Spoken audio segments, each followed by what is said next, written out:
I bet you didn't know that he hated school, not just in the way kids usually say it. He loathed it. He once described his high school as a sad, soulless place where no one learned anything. But he didn't say it in a whiny way.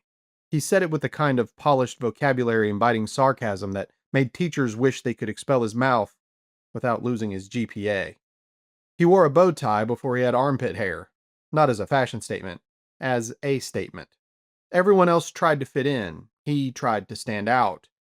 He liked making people just uncomfortable enough to pay attention. Still, standing out made him a target.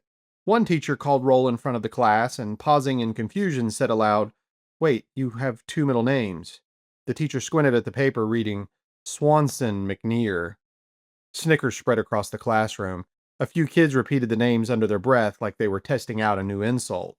He raised his hand without hesitation, not embarrassed, but amused, like he already knew something they didn't. His father worked in the media, old school media, PBS, Voice of America, major newspapers. The kind of man who had bookshelves that actually meant something and corrected your grammar mid-sentence. His mother? Well, she left. Just walked out when he was 6 years old and never really came back. He once said, "She didn't care what we thought, she just didn't care at all." That's a wound you can't bandage with intellect. So he doubled down on charm. And reading. He read everything. Literature, politics, philosophy, economics, humor. His bookshelf didn't match his age. It outran it. He was accepted into one of the most elite boarding schools in the country, a place where students had last names like Rockefeller, DuPont, and Kennedy. He did well academically, but even better with sharp comebacks.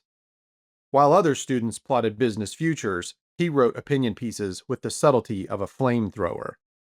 At age 22, he sent an unsolicited piece to a conservative magazine, ripping apart a sitting senator with the glee of someone who'd just discovered demolition equipment. The editor didn't just publish it, he offered him a job. He started as a magazine writer, then a newspaper columnist. Then he moved into television. But not as a star. He was a fill-in guy, a backup, the young, clean-cut commentator who never quite seemed to belong in the same frame as the anchors. Still, there was something about him. He looked like he'd been born wearing cufflinks, but he talked like he'd just been kicked out of the country club for questioning the wine list. He was smart and fast and dangerous. He tried hosting a few shows. One bombed, another limped along, and at one point he was best known as the guy who got dunked on by Jon Stewart. That clip circulated like wildfire. People wrote him off as smug, outmatched, and forgettable. But he wasn't done. He changed tactics. He dropped the bow tie. Literally. The accessory that had defined him for over a decade vanished overnight. He reinvented himself.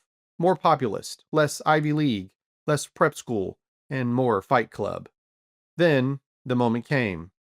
One of cable news' biggest stars, a man whose brash style had dominated primetime for over a decade, was suddenly brought down by scandal. Lawsuits, settlements, sexual misconduct allegations. The network needed someone new. Quickly. They took a chance on the guy with the arched eyebrow and the loaded monologue. And he didn't just fill the gap. He took over. Within 2 years, he had built the most watched show on cable news. Not just on his network, but on any network. And he didn't read the news. He torched it. He questioned the war machine, mocked woke culture, challenged both Democrats and Republicans. Some nights he sounded like a libertarian, others like a nationalist. Some called him a prophet, and others called him a propagandist. But no one could ignore him. His monologues weren't just commentary. They were editorials on fire, carefully crafted, viciously written, and always delivered with the same smirking cool he'd perfected as a teenager in debate class. His critics accused him of dog whistles. His fans heard freedom bells. He became a hero to some, a villain to others, and a ratings juggernaut for his network. Then, just as quickly as he rose, he was gone. No farewell, no warning.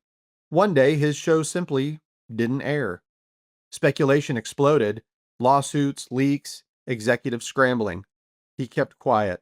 Then, he reemerged. Not on cable, but online. And suddenly his audience was bigger than before. Turns out, you don't need a network when you've already become one.